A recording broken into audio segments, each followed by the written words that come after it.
3월달까지 아무 생각 없이 놀다가 입학하게 된다면 미리미리 준비한 학생들과 격차가 벌어지기 시작하는데요. 일단 여러분들이 건축학과에 합격하셨다면 생각해볼 5가지 고민을 가져와 봤습니다. 사실 건축학과는 다른 학과의 대학생 신입생들과는 고민하는 게 약간 다르거든요. 오늘 여러분 머릿속에 있는 5가지 질문에 대해서 대한민국 건축사이고 나름 대학교 때 설계도 열심히 해봤고 실무도 열심히 하고 있는 제가 생각하는 정답들을 여러분들께 공유드리겠습니다. 대학교 신입생 진짜 부럽다. 저 같으면 무조건 데스크탑 플러스 태블릿 조합으로 갑니다. 일단 노트북은 가성비가 엄청 떨어져요. 데스크탑과 노트북을 동일한 성능으로 맞춘다고 하면은 데스크탑이 월등히 쌉니다. 이제 여러분들은 학교에 입학하게 되면은 학교 설계실에서 작업실에서 밤을 계속 샐 거기 때문에 설계실에 데스크탑을 한 대 놓고 아이패드를 하나 구매하는 거를 진짜 추천드립니다. 너무 쉽게 말한다고 생각할 수도 있는데 근데 아이패드가 하나 있으면 할 수 있는 게 너무 많아요. 일단 건축가 하면 뭡니까?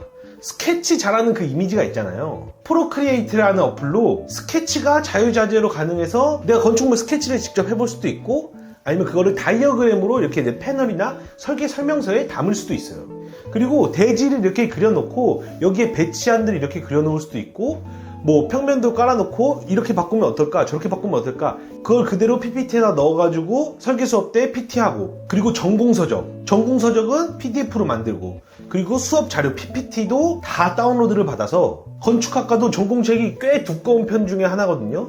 그런 책들 들고 다닐 필요가 없다는 겁니다. 그리고 나중에 건축사 시험 공부할 때도 이 아이패드를 정말 잘 활용하게 되는데요. 이 아이패드로 아마 고등학교 때부터 공부해 오신 분들 분명히 있을 겁니다. 그리고 마지막으로 노트북으로도 쓸 수 있어요. 바로 점프 데스크탑이라는 앱을 이용해서 데스크탑이 그대로 아이패드 화면에 송출이 돼서 여러분들이 노트북 없이 카페에서 이 아이패드와 그리고 무선 키보드, 무선 마우스만 있으면 뭐 노트북으로 해야 되는 모든 작업을 여러분들이 할 수 있는 겁니다. 그러니까 제발 제 말 듣고 데스크탑, 렌더링까지 가능한 성능으로 하나 제대로 구매를 해 놓으시고 아이패드 조합 그리고 데스크탑은 윈도우로 그냥 사용하세요. 이거 그냥 제 말 들어도 됩니다. 대한민국의 99%의 설계사무소가 윈도우로 작업을 하기 때문이에요. 윈도우의 약간 부족한 감성은 아이패드랑 아이폰에서 그냥 채우시고요. 제 경험상으로는 1학년 때 놀아도 어느 정도 학점 복구는 됩니다. 이게 제 성적표인데요. 1학년 때 성적이 진짜 말도 안 되죠. 갑자기 저에게 주어진 자유를 감당하지 못하고 그냥 수업을 안 나가도 뭐라고 하는 사람이 없으니까 그냥 계속 놀아버린 거죠. 그래도 건축 설계 학점은 그나마 잡으려고 노력을 해서 나머지 전공 수업이나 교양 수업 같은 것들은 재수강을 많이 했어요. 재수강을 많이 하게 되면은 똑같은 학점을 그대로 추가를 시키는 거거든요. 그래서 부족한 학점 같은 경우는 여름방학, 겨울방학 수업이 또 있어서 그때 보충해 주시면 됩니다. 근데 학점 관리를 진짜 잘했다 라고 하는 분들은 방학 때 인턴십 해볼 수도 있고 뭐 공모전을 나가볼 수도 있고 더 많은 경험을 할 수 있는 어떤 시간적 여유는 생기겠죠. 근데 제가 또 하나 말씀드리고 싶은 건 놀면서 배우는 것도 분명히 있다는 겁니다. 여러분들이 전시관을 가거나 박물관을 가거나 아니면 다른 지역에 여행을 가서 새로운 영감을 얻는다거나 뭐 좋은 호텔에 숙박을 해본다거나 리조트에 숙박해보는 거 이런 것들이 전부 다 건축 공부의 일환이거든요. 사실 건축이라는 학문이 공간을 경험해보지 않고 설계를 한다? 이게 저는 말이 안 된다고 생각해요.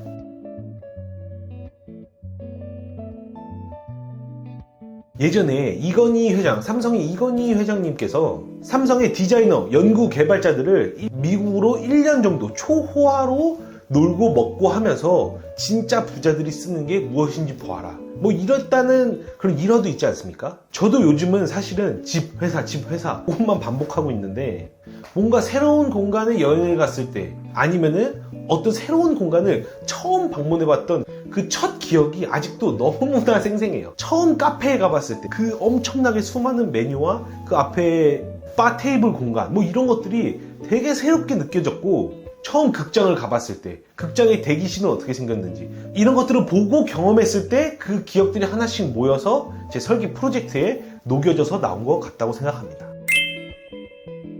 군대는 1학년 끝나고 바로 가는 걸 추천드릴게요. 저 같은 경우는 사실 2학년 1학기까지 하고선 군대를 갔거든요. 남자들은 군대 갔다 와서 철드는 경우가 엄청 많습니다. 그래서 복학 후에 공부도 더 열심히 하고 어떤 센스나 협업하는 방법들 이런 것도 배워와서 공모전이나 팀 작업에 뭔가 좀 더 유리하게 작용될 수 있는 경험을 군대에서 배워온다고 저는 생각해요. 군대에서는 진짜 남는 게 시간이어서 미래에 대한 생각도 진짜 많이 하고 진지하게 건축에 대해서도 생각을 해보았고 사회와 떨어져 있으면서 부모님 그리고 뭐 애인이 있을 수도 있고 친구들 이런 관계에 대한 소중함도 그때 깨닫는 것 같더라고요.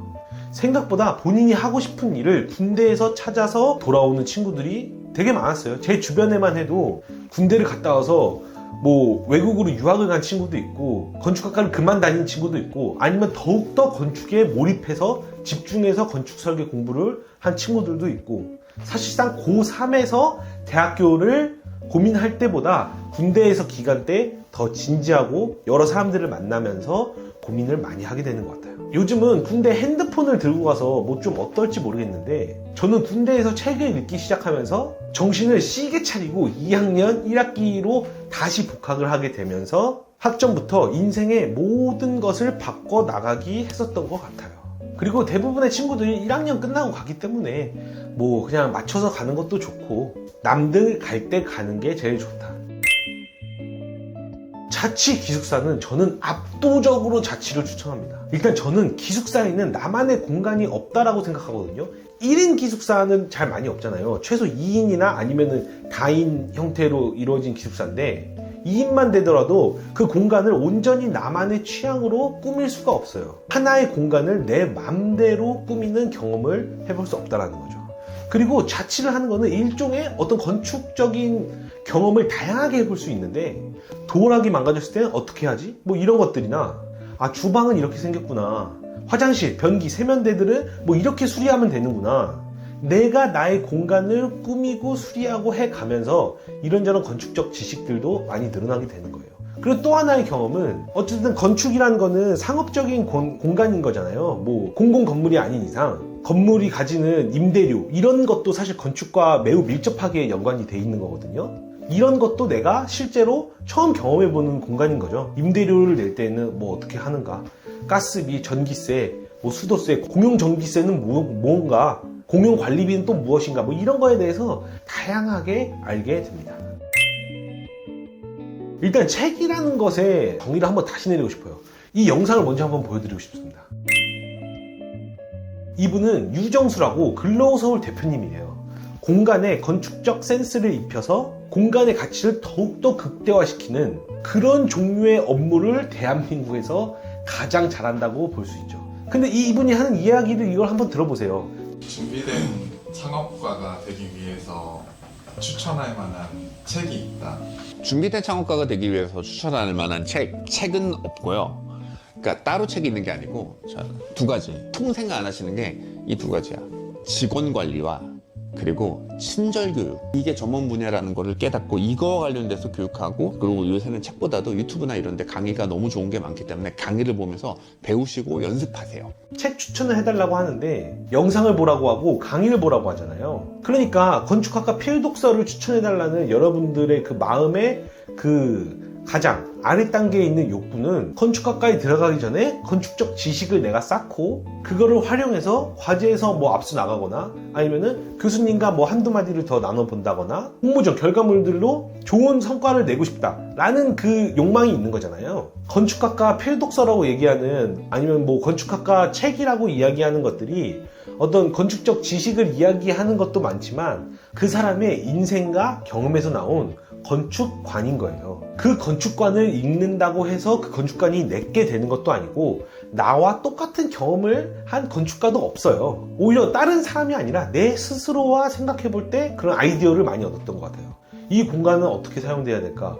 이 대지에서 이 옆에 흐르는 하천의 의미는 무엇이라고 해야 될까? 이 나무를 그냥 건축물을 짓는다고 없애버려도 되는 건가? 뭐 이런 고민들을 나의 경험에 빗대어서 어떤 프로젝트, 설계 프로젝트로 뽑아냈을 때 교수님들에게 아니면 심사위원에게 더 많은 설득력을 전달할 수 있었고, 그렇게 풀어낸 이야기로 설계가 완성되었을 때 저 스스로도 더 만족도가 높은 어떤 설계 결과물을 얻어낼 수 있었어요.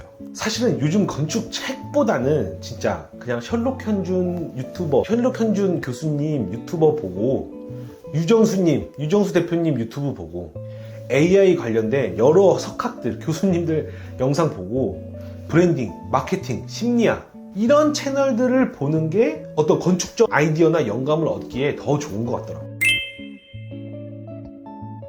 그리고 마지막으로 신입생분들에게 진짜 추천드리고 싶은 한 가지가 있다면은 책을 읽어서도 좋고 이런 유튜브를 통해서 어떤 아이디어, 건축적 설계적 아이디어나 디자인 영감을 얻었을 때 사실 21세기의 건축 설계 환경은 컴퓨터를 활용해서 결과물을 만들어내야 되는 거거든요. 컴퓨터 작업을 시킬 사람을 고용할 돈을 지불하지 않는다면 내가 스스로 컴퓨터 작업을 해야 돼요. 내 머릿속에 있는 지식만으로는 어떠한 결과물도 과제를 제출을 할 수가 없습니다.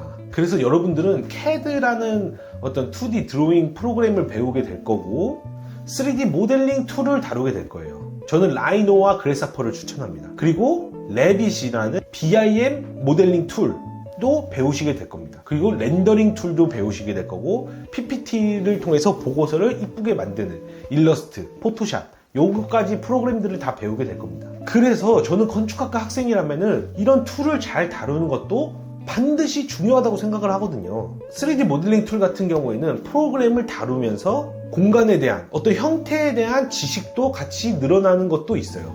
여러 가지 프로그램 중에 3D 모델링은 제가 라이노와 그래사퍼를 배우는 걸 추천드린다고 했잖아요. 왜냐하면 라이노라는 프로그램은 점, 선, 면, 그리고 메스 이 중학교 수학의 개념을 가지고 프로그램이 구동이 돼요. 그러니까 이 점을 무한히 연결시키면 선이 되죠. 이 선을 무한히 쌓아 나가면은 면이 됩니다. 그리고 이 면을 쌓아 나가면은 이 메스 형태가 되는데 이렇게 만들어진 형태를 비틀고 그리고 뭐 잘라내고 안에를 비워내고 이런 거에 있어서 가장 정밀하고 그리고 그래사퍼를 통해서 컴퓨테이셔널 디자인도 활용할 수 있고 또 라이노에서 도면, 화도 시켜낼 수 있고 그 라이노에서 다이어그램도 만들 수 있고 펜널이나 설계 설명서라는 거를 여러분들은 최종 결과물로 만들게 될 텐데 거기에 들어갈 도면, 다이어그램, 3D 렌더링 모든 거를 이 라이노 프로그램에서 스타트해서 결과물을 뽑아낼 수 있는 거예요. 만약에 CAD를 먼저 배웠다라고 하면은 이거 어쨌든 3D 모델링이 있어야 모형도 만들고 뭐 이렇게 전개도를 다 그리는 건데 3D 공간 속에서 미리 모형을 만들어 놓고 그걸 전개도로 만드는 게 쉽지 머릿속에서 막 이렇게 하는 게 좀 어렵거든요. 사실 저학년 때는 왜냐면 평면도, 단면도, 인면도 개념도 아직 잘 안 들어올 때거든요. 그래서 저는 3D2를 먼저 배우라고 강력하게 추천드리고 그 중에서도 라이노, 그래사퍼 2를 처음에 배울 때 제대로 배워놓는 걸 저는 추천드립니다. 요즘 라이노 프로그램이 아까 BIM 툴이라고 했던 레빗과도 같이 연계가 되고 있고 구조 등등 여러 가지 분야의 다른 프로그램들과 통합되고 서로 연계되고 있는 상황인 것 같아요. 그래서 앞으로 라이노라는 프로그램은 더 많이 쓰이면 쓰이지 줄어들 것 같다라는 생각이 들지는 않습니다. 그리고 라이노 프로그램의 하나의 또 특징적인 장점은 형태 표현에 제약이 없다라는 건데요. 여러분들 이 DDP 동대문 디자인 플라자에 대해서 디자인적으로 어떻게 생각하시는지는 저는 모르겠지만 어쨌든 대한민국에 있는 대표 비정형 건축물 중에 하나가 이 DDP거든요. 사실 랜드마크적 성향을 가진 건축물들은 대부분 어떤 이런 비정형 형태를 아직까지는 좀 좋아하는 것 같기도 하고 요즘은 좀 이런 디자인들이 그렇게까지 트렌드하게 느껴지는지는 솔직히 저 자신은 잘 모르겠어요. 요즘 미니멀하고 깔끔한 것도 되게 트렌디하게 느껴지거든요. 근데 내가 그런 형태를 비정형 형태를 만들고 싶은데 못 만드는 것과 어떻게 표현할 줄을 몰라서 못 만드는 것과 나는 이런 이 정형 형태 미니멀하고 깔끔한 이런 디자인에서부터 아주 복잡한 비정형 디자인까지 모두 다 만들 수 있는데 내가 이걸 선택하는 거는 저는 완전 다른 문제라고 생각해요. 분명히 제가 말씀드리지만 다른 3D 모델링 툴들은 이렇게 저렇게 뭐 어떻게 된다라고는 하지만 태생적으로는 비정형 디자인을 하는데 그리고 컴퓨테이셔널 디자인을 하는 데 있어서 한계를 가지고 있는 툴들입니다. 제가 라이노와 그래사퍼 강의를 아직 건축학과에 가지 않은 고등학생에서부터 진짜 디자인 회사의 대표님까지 모두 라이노와 그래사퍼를 다 잘 쓰게 만들어 드렸어요. 그때는 1:1 과외였는데 이 과외라는 것이 시간적인 제약도 있고 공간적인 제약도 있잖아요. 그래서 라이노, 그래사퍼를 통합해서 배울 수 있는 온라인 과정을 제가 작년부터 운영해오고 있습니다. 지금 영상이 올라간 시점으로 2주 안으로 도면 작성에 대한 강의 내용이 업데이트가 될 건데 강의료가 20% 정도 인상될 예정이거든요. 지금 강의를 구매하신 분들은 강의를 1년 동안 수강하실 수 있고, 그리고 이후 2주 후에 업데이트되는 내용들까지 추가 비용 없이 모두 다 수강할 수 있어요. 그리고 2주지 내용 업데이트되는 내용뿐만 아니라 계속 지금 연간 업데이트 계획이 세워져 있거든요. 그 업데이트에 대한 모든 내용을 지금 현재 가격으로 만나보실 수 있습니다. 아래 고정 댓글에 여러분들이 라이노와 그래스하퍼를 제대로 배울 수 있는 강의 신청 링크가 있거든요. 남은 입학 3개월 동안 라이노와 그래스하퍼 공부하시는 거 진짜 후회 없을 거라고 제가 진짜 약속드립니다. 학기 시작부터 자신감이 완전 다를 거예요. 그렇다고 너무 막 잘난 척 하시지 마시고 그냥 간단하게 표현해보자면은 3D 툴을 미리 공부해갖고 오는 거는 손수레를 끌고 리어카 끌고 가는 거랑 제가 자동차 타고 가는 거만큼의 큰 차이로 시작이 될 거예요. 근데 결국에는 다들 자동차를 타겠죠, 3D 툴을. 그래서는 이제 나의 건축적인 지식과 그런 내가 어떤 공간을 해석하는 거, 이런 사회를 해석하는 나의 눈, 이런 것들이 이제 또 더 실력차로 나오는 건데, 이 초반, 이 저학년일수록 이 3D 툴에 대한 중요성은 매우 큽니다. 그만큼이나 강의 내용에 제가 자신이 있고, 여러분들이 건축학과 입학 전에 이 영상을 만난 걸 진짜 행운으로 생각하시고 고정 댓글로 가셔서 강의 커리큘럼만 읽어봐도 내가 앞으로 건축 설계를 하면서 어떤 툴들을 배워나가야 하는가 이해도가 확 올라갈 거예요. 읽는데 3분 정도 걸릴 겁니다. 그리고 혹시 내가 대학교를 다니고 있거나 복학 예정인데 이 영상을 보시는 분이 있으면은 제가 한마디만 할게요. 여러분들이 안 되는 전략을 느끼고 있다면 하면은 그거 지금 빨리 손절해야 되는 시기인 것 같아요, 요즘은.